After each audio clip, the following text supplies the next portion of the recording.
Social media पर बहुत ज्यादा वायरल हो गई हैं।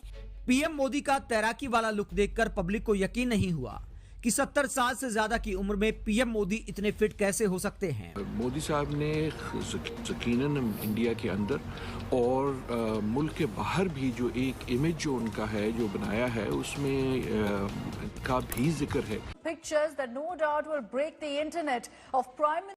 2000 औरतों ने 2000 विमेन ने बहुत गर्मजोशी से बहुत अच्छे तरीके से उनका वेलकम किया गया है। रवायती साड़ियां पहनी गई, प्राइम मिनिस्टर मोदी के नारे लगाए गए हैं और इनमें से ज्यादा तादाद मुस्लिम औरतों की है। आज लक्षद्वीप की सुबह देखकर मन प्रसन्न हो गया।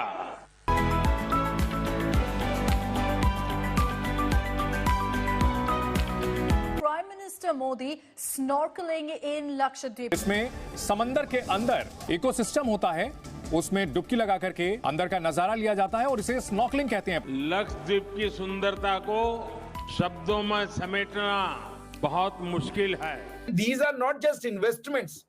These are high-tech investments. These are futuristic investments. These are going to shape India or going to propel India into the future.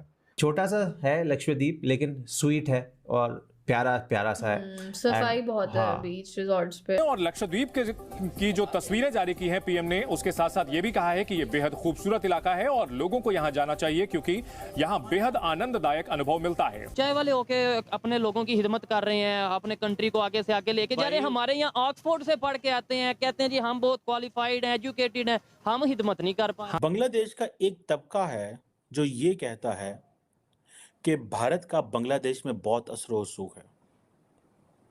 एक तबका ये कहता है कि वाकई भारत जो है वो बांग्लादेश को। नमस्कार दोस्तों, जय Hind. The Bharat talk channel में आपका स्वागत है। हम आपको बताने वाले हैं प्रधानमंत्री नरेंद्र मोदी जी अभी लक्षद्वीप में दौरे में थे। वहाँ पे उन लक्षद्वीप के लोगों से मिले और लक्षद्वीप एक छोटा सा द्वीप है, वहाँ पे मुस्लिम लोग बहुत ज़्यादा रहते हैं और ये प्रधानमंत्री जी का भव्य स्वागत किया। उसके बाद प्रधानमंत्री नरेंद्र मोदी जी बोले कि लक्षद्वीप से उनको बहुत ज़्यादा प्यार मिल रहा है और प्रधानमंत्री नरेंद्र मोदी जी का एक वीडियो वायरल हो रहा है जहाँ पर दिखाई दे रहा है कि लक्षद्वीप में प्रधानमंत्री नरेंद्र मोदी जी जैसे तेजस उड़ान किए थे वैसे लक्षद्वीप में स्नॉर्कलिंग किए, जहाँ पे अभी वो वीडियो वायरल हो रहा है और बताया जाता है कि वो प्रधानमंत्री नरेंद्र मोदी जी इतना एज होने के बाद भी ये स्नॉर्कलिंग वगैरह कर पाते हैं, वो फिट रहते हैं। और इसके ऊपर आपका क्या राय है कमेंट सेक्शन में ज़रूर बताएं। और आपको बता दें पाकिस्तान मीडिया बोल रहा है कि प्रधानमंत्री मोदी जी बहुत पॉपुलैरिटी है और दुनिया भर में बहुत फेमस हो गए हैं और उनको वर्ल्ड लीडर के जैसा दिखाई देता है। और इसके ऊपर राय क्या होता है? तो दूसरा लूजर सबसे बड़ा चाइना होगा। अगर और इसमेमें जो राइज पे जा रहे हैं ममालिक, तो उसमें सबसे नंबर 1 मैं समझता हूं कि इस वक्त भारत है। 7.7% ग्रोथ रेट है उनका और यही वेस्ट के लिए एक सबसे बड़ा प्रॉब्लम है उसका। और जिस तरीके से वो बिहेव कर रहे हैं, वो already behaving like a super power. उन्होंने रेड सी के अंदर जो इस वक्त दुनिया के मिसाइल बन रहे हैं बहरा अहमर के अंदर, वहां पे उन्होंने अपने 4 शिप्स भेज दिए हैं। वो अमेरिकन एलाइज जो वहां पे उन्होंने अपना एक कोलिजन बनाया है वो इसका हिस्सा नहीं बने, वो खुद बिहेव कर रहे हैं। यहाँ ये बताना चाहूंगा उन्होंने 4 शिप्स क्यों भेजे वहां पे। दुनिया के अंदर इस वक्त चावल की जो तिजारत है, दुनिया के 40% चावल जो है वो भारत से आ रहे हैं। भारत ये नहीं चाहता कि उनके चावल की ट्रेड के ऊपर मसला बने। दूसरा मसला है तेल का। वो तेल लेते हैं, वो कहते हैं उसमें ना इंटरप्शन आए।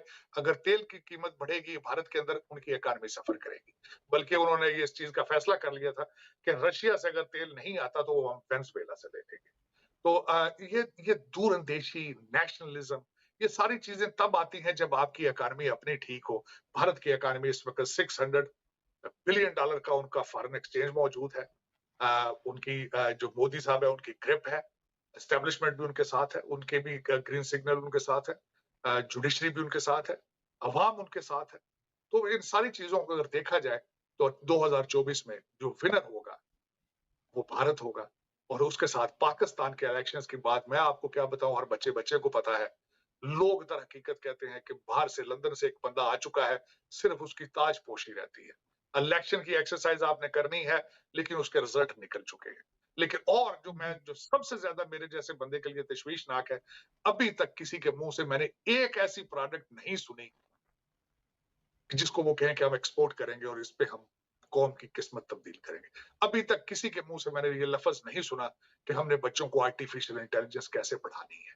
मैं ये आपको अर्ज करना चाहूंगा कि इस वक्त भारत के अंदर इंडियन इंस्टीट्यूट ऑफ टेक्नोलॉजी ने मैंडेटरी कर दिया है कि चाहे जो मर्जी सब्जेक्ट आप पढ़ें, लेकिन आपको आर्टिफिशियल इंटेलिजेंस और डाटा मैनेजमेंट पढ़नी होगी।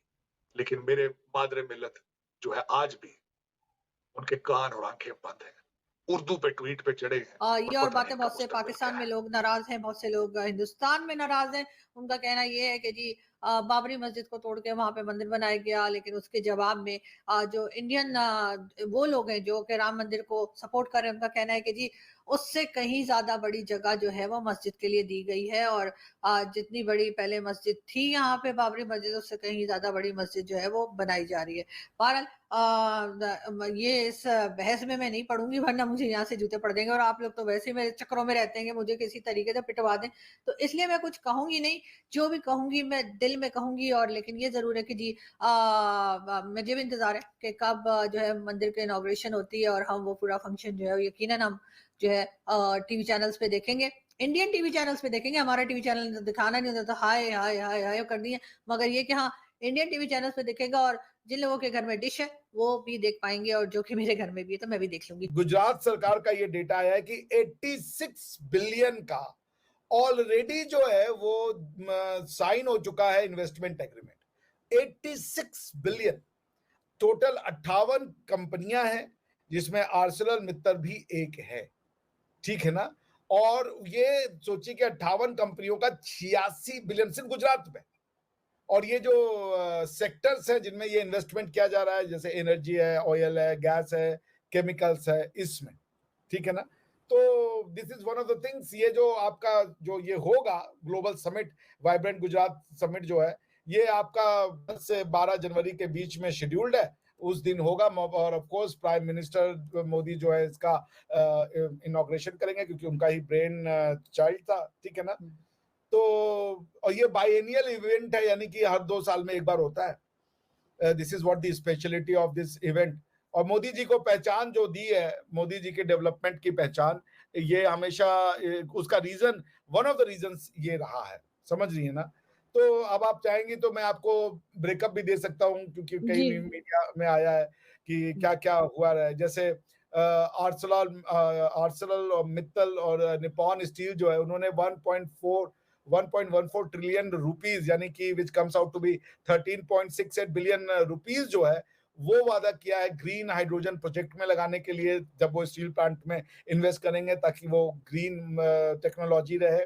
उसके साथ साथ आप देखिए दूसरे जो सेक्टर है एनटीपीसी, यानी कि एनर्जी का सेक्टर है, उसमें इन 900 बिलियन रुपीस, यानी कि 10.8 बिलियन डॉलर जो है वो आया है कि 15 गीगावाट जो है रिन्यूएबल एनर्जी पार्क्स बनाए जाएंगे। Renewable energy, that's a good thing, यानी कि India is moving fast away from fuel, जो फॉसिल फ्यूल था या ट्रेडिशनल फ्यूल था, उससे अलग जा रहा है। तो 15 गीगावाट की क्षमता का एनटीपीसी के साथ एग्रीमेंट साइन हुआ है एनर्जी कंपनीज का, जो कि 10.8 बिलियन डॉलर, जो कि 900 बिलियन रुपए होते हैं, वो इन्वेस्ट करेंगे, वेरियस एनर्जी पार्क बनाए जाएंगे। एनटीपीसी ने एक और इन्वेस्टमेंट को जो 8.4 बिलियन डॉलर यानी 8.4 बिलियन डॉलर का है, वो fuel cell electric vehicle mobility के लिए, क्योंकि हमारे यहाँ इलेक्ट्रिक व्हीकल मोबिलिटी पे बहुत ज्यादा ध्यान दिया जा रहा है। तो ये these are not just investments, these are high tech investments, these are futuristic investment, these are going to shape India or going to propel India into the future. आप देखिए एनर्जी सेक्टर में we are trying to move away from fossil fuels, या जो conventional energy है या non renewable energies हैं। उसके बाद आप देख लीजिए जो स्टील प्रोडक्शन है, उसमें भी हम ग्रीन टेक्नोलॉजी को ला रहे हैं कि भाई आप ग्रीन टेक्नोलॉजी के थ्रू बनाइए। उसी तरीके से जो इलेक्ट्रिक व्हीकल है, उनके जो बैटरीज होते हैं या दूसरे जो उसकी टेक्नोलॉजी है, उसमें रिसर्च हो रहा है कि भाई आप इसमें भी इन्वेस्ट कीजिए, ताकि जल्दी से जल्दी हम अपनी डिपेंडेंस ऑन पेट्रोल और डीजल फॉर व्हीकल जो है वो कम से कम कर सके, और अगर आने वाले 10 सालों में हम आधा कर देते हैं तो सोचिए हमारी डिपेंडेंस जो है वेस्ट एशिया पे कितनी कम हो जाएगी और हमारा कितना इंपोर्ट बिल बचेगा, how much money would we be able to spend